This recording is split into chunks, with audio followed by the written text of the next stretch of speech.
The British Prime Minister's first stop in Turkey, paying her respects at the mausoleum of the country's founding father, Mustafa Kemal Atatürk, a leader revered for saving Turkey from the ashes of the Ottoman Empire and the European powers that carved up the remains.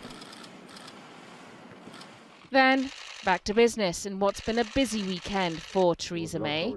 Fresh from her endorsement of President Trump in Washington, D.C., a staunch show of support for President Erdogan in the Turkish capital, Ankara.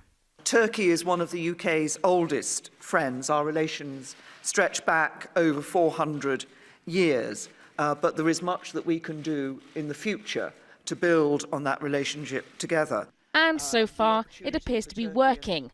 As the UK looks to a future away from the EU, President Erdogan offered this reassurance.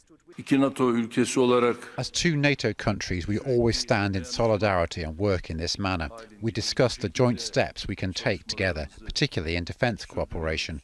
I believe our cooperation will be very different from now on. We aim to increase the annual trade from $15.6 billion to $20 billion.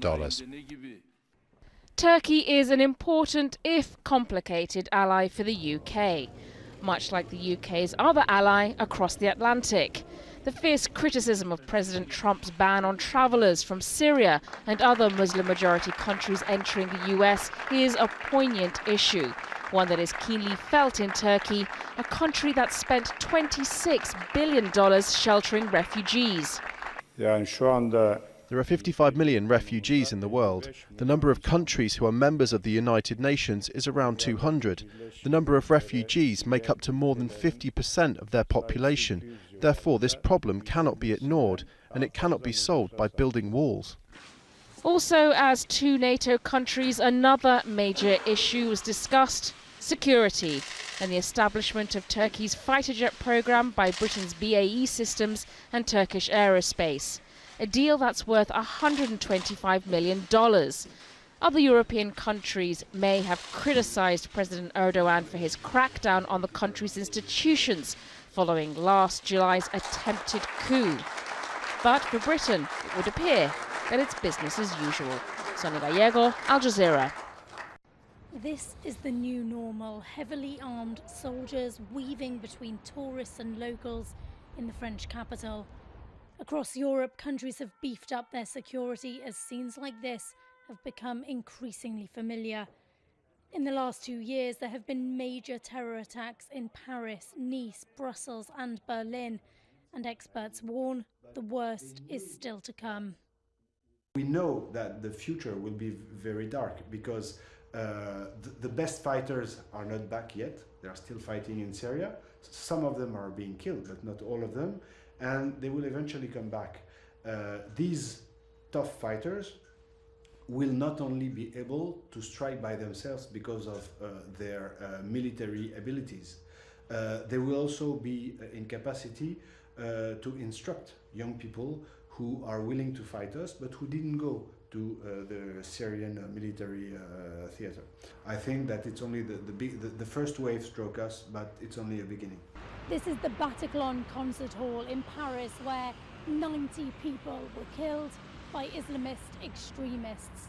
The ISIL terror group has shown that it's capable of striking at will across Europe, and that has implications not just for the continent's security, but also for its future political stability. The political reverberations from ISIL's wave of atrocities are already starting to be felt.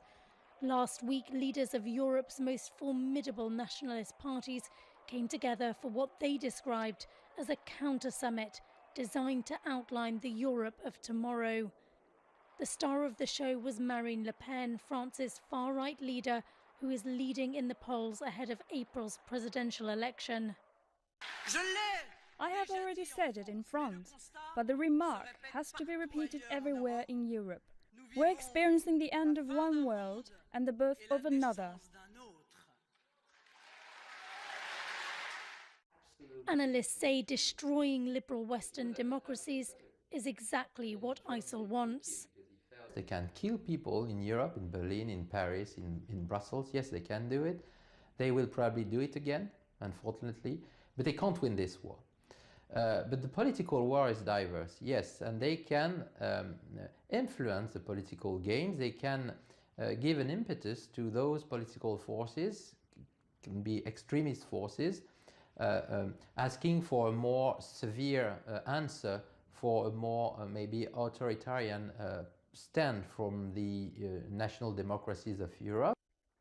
There will be national elections in France, Germany and the Netherlands this year.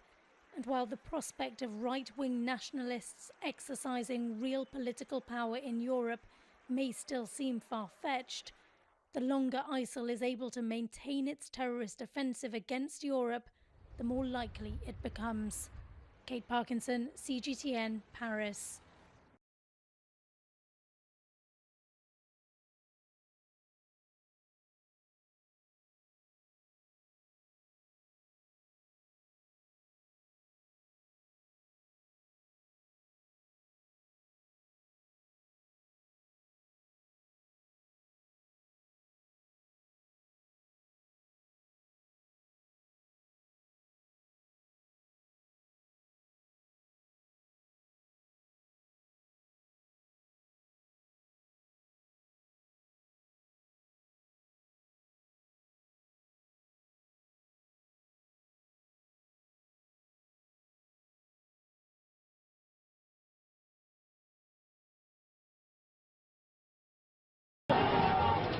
In January 2006, the Muslim world raged at Denmark.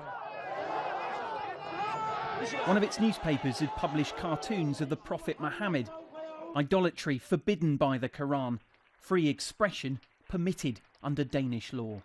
In the decades since, Danes have become terrorist targets and jihadis themselves. The response has been unique and started here in Aarhus. Denmark's second city has a large Muslim community and a problem with radicalisation. To solve it, authorities start early. We've come to this radicalisation workshop for teenagers. It's not theory for some of them. Many of my neighbours has been radicalised, and it crushes my heart every time I hear about a neighbour that has lost his life, his or her life in battle. Superintendent Alan Oslev has been one of the driving forces behind what's known around the world as the Aarhus model. Basically, the problem is, do you only want to focus on punishing people, or do you also want to focus on preventing? The aim is to find those heading for trouble and simply talk to them before any crime has taken place. When we approach them and invite them to come into our program and listen to them, we can see that extremism disappears in those good cases, or it diminishes at least. It requires manpower and cooperation across different departments that many countries might struggle to match, though its methods are mostly traditional. We do not have experiences telling us that people get radicalized just online and nothing else. They normally get radicalized through a group, perhaps a small group. Success is hard to quantify. This is a long-term process. A few days in the Gellerup neighbourhood though, and it becomes clear the issue is not resolved. The Aarhus model's end goal is dialogue, and yet it's proven extremely difficult to find people here willing to talk to us on camera. Despite all of the resources poured into this pioneering work, you sense a resurgent tension in this community, a feeling still of not being entirely understood. This is the Gremhoy Mosque. Many who left to join IS came here first. Its Salafist imam who's been cooperating with authorities.